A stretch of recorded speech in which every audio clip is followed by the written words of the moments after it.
Dyslexia دراصل ایک ایسی ذہنی کیفیت کا نام ہے جس میں مبتلا افراد پڑھنے یا لکھنے یا ہجے کرنے میں دشواری محسوس کرتے ہیں۔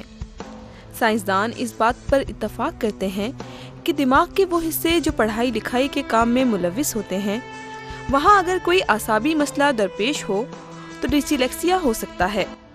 پڑھانے میں ہماری کوشش یہ ہوتی ہے کہ بچوں کو ان کے بیسک سکلز جو ہیں ان کو مضبوط بنائیں اور ان کی لکھنے اور پڑھنے کی صلاحیتوں کو اجاگر کریں۔ جو سیکھ کے آتے ہیں بچے اسکولوں میں ان کو ری انفورس کرتے ہیں ہم یہاں پر، لیکن طریقہ ہمارا دوسرا ہوتا ہے۔ طریقہ اس طرح ہوتا ہے کہ بچوں کی دلچسپی پڑھنے میں ہو اور ان کو وہ کھیل کے بھی سیکھ لیں کچھ چیزیں، اور جو کچھ سیکھیں وہ ان کے ساتھ قائم رہے۔ ایسا نہیں ہو کہ وہ جاتے کے ساتھ وہ بھول جائیں اس کو یا ان کا وہ چیز ضائع ہو جائے۔ جب ہم کچھ پڑھتے ہیں تو دماغ کے بائیں حصے میں موجود 3 خلیے ایک ساتھ کام کرتے ہیں۔ اسی حصے کے سامنے کی جانب ایک خلیہ جسے فونیمی ریکگنیشن کہتے ہیں الفاظ کو سن کر پہنچانے کا عمل کرتا ہے۔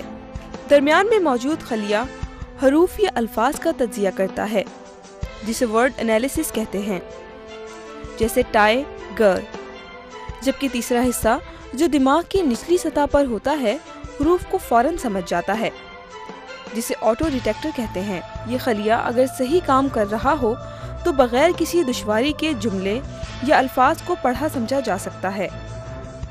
Quite simple to begin with. We just have to target what the child has problem with. Our main target is to make sure all children, all our students are reading and writing by the time they leave this place.